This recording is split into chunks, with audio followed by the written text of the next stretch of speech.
नमस्कार दोस्तों, आपका स्वागत है मेरे YouTube चैनल टीच पॉइंट पर। दोस्तों मैं आज इस वीडियो में आपसे बात करूंगा 69,000 शिक्षक भर्ती से जुड़ी अपडेट्स और आज की लेटेस्ट न्यूज़ के बारे में। तो गाइस वीडियो को अंत तक देखिएगा ताकि सारी इन्फॉर्मेशन आप अच्छी तरह समझ सके। शुरू करते हैं वीडियो को।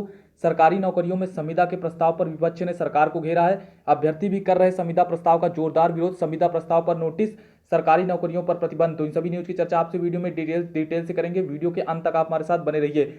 यहाँ पर आपको बता दें कि सरकार की तरफ से एक प्रस्ताव आपको देखने को मिला था कि सबसे पहले 5 वर्ष आपको संविदा पर रखा जाएगा, उसके बाद आपकी सरकारी नौकरी पक्की की जाएगी। इसी क्रम में आपको बता दें यहाँ पर विपक्ष ने भी सरकार को घेरा है और अभ्यर्थी भी लगातार सरकार को घेरते हुए नजर आ रहे हैं, लगातार विरोध कर रहे हैं, क्योंकि कहीं ना कहीं गाइस ये बहुत ही गलत फार्मूला है क्योंकि अगर ये रूल लागू होता है तो उत्तर प्रदेश में सरकारी नौकरियां एक प्रकार से मिलना बहुत ही मुश्किल हो जाएगा। क्योंकि आप देख रहे हैं अभ्यर्थी 4 साल 5 साल संघर्ष कर रहे हैं, उसके बाद भी उन्हें नियुक्ति पत्र नहीं मिल पा रहे हैं। ऐसे में उन्हें नियुक्ति पत्र मिलते हैं और वो 5 वर्ष संविदा पर रहते हैं, तो कहीं ना कहीं ये बहुत बड़ी मुश्किल होगी गाइस, और ये कहीं ना कहीं बहुत ही बड़ा गलत फार्मूला है।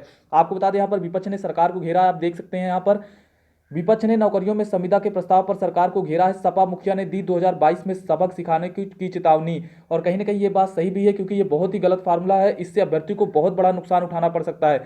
आप देख सकते हैं सरकारी नौकरी की शुरुआत में 5 वर्ष की संविदा के प्रस्ताव ने सूबे की सियासत में हलचल मचा दी है। बेरोजगारी के विषय को लगातार उठा रहे विपक्ष ने इस मुद्दे को हाथों हाथ लपका है। सरकार के इस प्रस्ताव को युवा विरोधी करार देते हुए सपा प्रमुख अखिलेश यादव ने 2022 में सबक सिखाने की चेतावनी दे डाली है। तो कांग्रेस महासचिव व प्रदेश प्रभारी प्रियंका वाड्रा ने दो टूक कहा है कि युवाओं का आत्मसम्मान नहीं छीनने देंगे। सपा अध्यक्ष अखिलेश ने कहा कि युवाओं के प्रति भाजपा का रवैया शुरू से ही संवेदना शून्य रहा। उन्होंने आरोप लगाया कि समूह खा व गा की भर्ती प्रक्रिया में बदलाव किया जा रहा है, जिससे सरकारी नौकरियों में ठेका प्रथा लागू हो जाएगी। परीक्षा के जरिए चुने गए अभ्यर्थी 5 वर्ष की कठिन संविदा प्रक्रिया में छटनी से बच जाएंगे, तभी पक्की नौकरी मिल पाएगी। संविदा काल में कर्मचारी पूरी तरह से बंधुआ बनकर रहेगा। वहीं कांग्रेस महासचिव प्रियंका ने ट्वीट किया कि युवा नौकरी की मांग करते हैं और यूपी सरकार भर्तियों को 5 साल संविदा पर रखने का प्रस्ताव ला देती है। जले पर नमक छिड़क कर युवाओं को चुनौती दी जा रही है। गुजरात में वही फिक्स सिस्टम है, वर्षों सैलरी नहीं बढ़ती, परमानेंट नहीं करते, युवाओं पर आत्मसम्मान नहीं छीनने देंगे। कांग्रेस प्रदेश अध्यक्ष अजय कुमार लल्लू ने इस युवाओं के साथ ऐतिहासिक अन्याय ठहराया है। तो आप देख सकते हैं विपक्ष की तरफ से सरकार को घेरा जा रहा है। यहाँ पर प्रस्ताव क्या है कि 5 साल संविदा फिर पक्की होगी नौकरी। राज्य सरकार सभी सरकारी विभागों में समूह खा और गा के पदों पर भर्तियों में पहले 5 वर्षों के दौरान कर्मचारियों को संविदा के आधार पर नियुक्त करने का विचार कर रही है। संविदा की अवधि के दौरान ऐसे कार्मिक को राज्य सरकार की ओर से नियत वेतन दिया जाएगा। इस अवधि में उन्हें नियमित सरकारी कार्मिकों को मिलने वाले सेहत सेवा संबंधी लाभ नहीं दिए जाएंगे। संविदा अवधि के दौरान कार्मिक के प्रदर्शन का प्रत्येक छमाही में मूल्यांकन होगा। मूल्यांकन में प्रतिवर्ष 60% से कम अंक पाने वाले कार्मिक सेवा से बाहर कर दिए जाएंगे।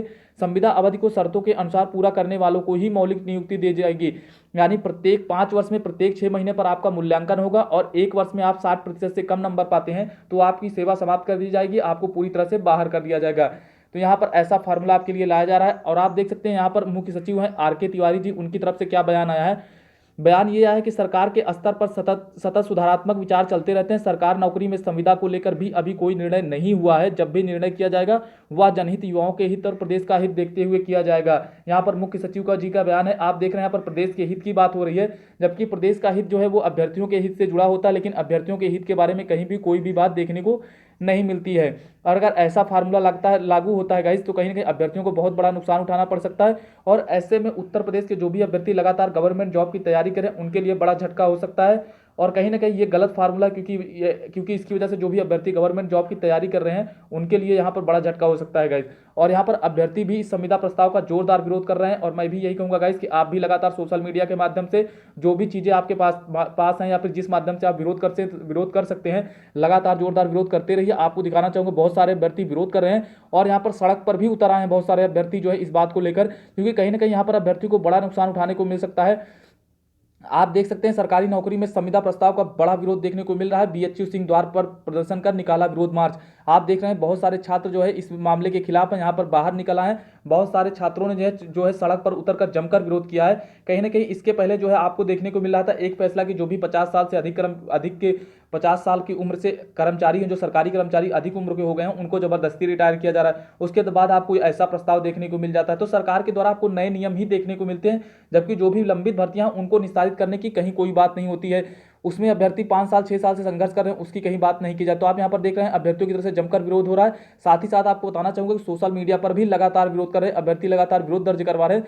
तो ऐसे में जो भी अभ्यर्थी इस मुहिम में शामिल नहीं है वो भी लगातार शामिल हो और सरकार की नीतियों का लगातार विरोध करते रहें, क्योंकि अगर ये नीति लागू हो गई तो अभ्यर्थियों को बहुत बड़ा नुकसान उठाना पड़ सकता है, आपका बहुत बड़ा नुकसान हो सकता है। क्योंकि आप जो है देख रहे हैं कि 30 साल तक तो आपकी उम्र जो है 30 साल नौकरी मिलते मिलते हो जाती है, 5 साल आप संविदा पर रहेंगे तो कहीं ना कहीं 50 वर्ष की उम्र में आप रिटायर हो जाएंगे, तो रिटायर कर दिया जाएगा। तो ऐसे में आप 5 साल 10 साल नौकरी करेंगे, तो ऐसे में यहाँ पर आपको बहुत बड़ा नुकसान उठाने को मिल सकता है। ऐसे में आप भी लगातार विरोध करते रहिए।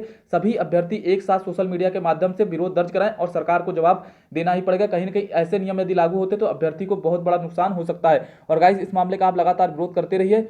बात दिखाना चाहूंगा, यहाँ पर एक नोटिस भी संविदा प्रस्ताव को लेकर जारी किया गया था। आप देख सकते हैं सरकार पहले से ही इसकी तैयारी में थी, अंदर ही अंदर इस बात की तैयारी चल रही थी। तो यहाँ पर अब चीजें आपको देखने को मिल रही है, सरकार की तरफ से नोटिस पहले ही जारी हो चुका था। आप देख सकते हैं 26 मई 2020 का ये नोटिस है।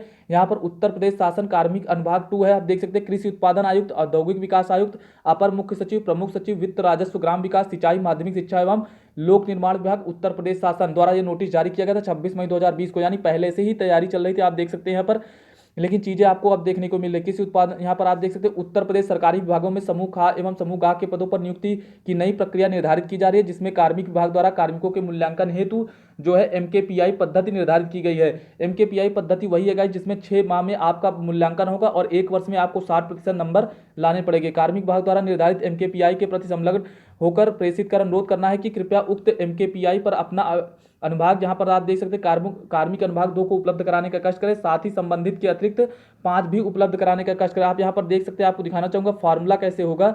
आप यहां पर देख सकते हैं छमाही मूल्यांकन के लिए सामान्य फार्मूला है। आप देख सकते हैं उपस्थिति, आपकी उपस्थिति देखी जाएगी 6 महीने में आप कितना उपस्थित हुए छमाही कार्य दिवस पर। अगर आप किसी भी दिन भी अनुपस्थित है तो आप देख सकते हैं आपको गुणांक के आधार पर ही निकाला जाएगा। उपस्थित कुल दिनों की संख्या बटे छमाही में कुल कार्य दिवसों की संख्या गुणे 100, ऐसे मल्टीप्लिकेशन करके आपका जो है कार्य दिवस निकाला जाएगा 6 महीने में। उसी के आधार पर आपको अंक दिए जाएंगे। दूसरा आपका देखा जाएगा कंप्यूटर में दक्षता, टाइप करने की गति और कार्य क्षेत्र की जानकारी, इसको आपको देखा जाएगा। इसके लिए अधिकतम 100 अंक निर्धारित किए गए। मानक के सापेक्ष किया गया कार्य, आप देख रहे हैं इसके लिए भी यहाँ पर जो है यहाँ पर मानक के अनुसार यहाँ पर इसके लिए भी रूल बनाया गया है। निस्तारित कुल छमाही के पत्रों की संख्या, विपत्रों की संख्या, छमाही कार्य दिवस के आधार पर निस्तारण का लक्ष्य गुणे 100, इस मल्टीप्लिकेशन के आधार पर आपका जो है कार्य निकाला जाएगा। उसके बाद चौथे नंबर पर आप देख रहे हैं कि कार्य को प्रभावित करने वाली कोई बीमारी या अयोग्यता तो आपके अंदर नहीं है। यदि आपके अंदर जो है ऐसी बीमारी या अयोग्यता पाई जाती है तो आपके 20 अंक काट लिए जाएंगे, 20 अंक कम कर दिए जाएंगे। और यहाँ पर 5वें नंबर पर आप देख रहे हैं समयबद्धता अच्छी हो तथा विवाद उत्पन्न करने की प्रवृत्ति, यदि संबंधित नियुक्ति व्यक्ति द्वारा समयबद्धता अच्छी न होने तथा छमाही कार्य दिवसों में पालन न करने एवं विवाद उत्पन्न करने की प्रवृत्ति परिलक्षित होने की स्थिति में 20 अंक कम कर दिए जाएंगे। यानी यदि आपके अंदर कोई बीमारी है या अयोग्यता है उसके भी 20 अंक काट लिए जाएंगे आपके। और आप यदि विवाद उत्पन्न करते हैं और समय से नहीं पहुंचते तो 20 अंक आपके उसके काट लिए जाएंगे। तो इस आधार पर जो है आपका छमाही मूल्यांकन होगा। यदि आप उस छमाही मूल्यांकन में पास होते हैं और वर्ष में 2 बार होगा और प्रति वर्ष आपको 60% अंक लाने होंगे। यदि आप उससे कम नंबर लाते हैं तो आपकी संविदा सेवा समाप्त कर दी जाएगी, आपको पूरी तरह से बाहर कर दिया जाएगा। जो भी अभ्यर्थी इस टारगेट को पार करेंगे उन्हें ही जो है सरकारी पक्की नौकरी मिलेगी। तो ऐसी चीजें आपको यहाँ पर देखने को मिल रही है। तो आप देख रहे हैं सरकार पहले से ही इस बात की तैयारी कर रही थी, लेकिन चीजें अब मीडिया के माध्यम से आपको देखने को मिल रही है और यहाँ पर अब आपको जानकारियां मिल रही हैं। तो यहाँ पर नोटिस आपको मैंने दिखा दिया। और यहाँ पर आपको दिखाना चाहूंगा गाइस, एक और बात बताना चाहूंगा कि सरकारी नौकरियों पर प्रतिबंध की बात जो है सोशल मीडिया पर लगातार चल रही थी। यहाँ पर व्हाट्सएप पर, फेसबुक पर कई चीजें आपको देखने को मिल रही थी। इसी बात को लेकर सरकार की ओर से स्पष्टीकरण जारी किया गया। आप देख सकते हैं यहाँ पर वित्त मंत्रालय की ओर से स्पष्टीकरण जारी हुआ है, क्योंकि यहाँ पर बहुत सारी चीजें सोशल मीडिया पर देखने को मिल रही थी कि ये कहा जा रहा था कि सरकारी नौकरियों पर पूरी तरह से प्रतिबंध लग गया। तो इसी बात को लेकर स्पष्टीकरण दिया गया। स्पष्टीकरण वित्त मंत्रालय की ओर से दिया गया। आप देख सकते हैं सरकारी भर्ती पर कोई रोक नहीं है, पहले की तरह ही होगी भर्तियां। वित्त मंत्रालय की ओर से स्पष्टीकरण जारी किया गया। आप देख सकते हैं वित्त मंत्रालय ने शनिवार को कहा कि सरकारी पोस्ट की भर्ती पर कोई रोक नहीं लगाई गई है। सरकारी एजेंसियों जैसे SSC, UPSC, railway recruitment board आदि के जरिए भर्तियां पहले की तरह ही की जाएंगी। वित्त मंत्रालय ने आगे से कहा कि वह विभाग 4 सितंबर 2020 को जो सर्कुलर है वो पदों के निर्माण के लिए अतिरिक्त प्रक्रिया से संबंधित है और यह किसी भी तरह से भर्ती का प्रभावित नहीं करता। चालू वित्त वर्ष के दौरान राजकोषीय घाटे में भारी वृद्धि की आशंका भी सरकार ने शुक्रवार को सभी मंत्रालय विभागों से गैर जरूरी खर्चों को कम करने को कहा। सरकार ने मंत्रालय विभागों से परामर्शकों नियुक्ति की समीक्षा करने, आयोजन में कटौती करने और छपाई के लिए आयातित कागज का इस्तेमाल करने की सलाह दी। विभाग ने कहा था वित्त मंत्रालय ने खर्च को बेहतर प्रबंधन पर यह निर्देश सार्वजनिक व्यय की गुणवत्ता सुधारने, गैर विकासात्मक खर्च को नियंत्रित करने और महत्वपूर्ण प्राथमिकता वाली योजनाओं के लिए पर्याप्त संसाधन सुनिश्चित करने को ध्यान में रखते हुए दिए।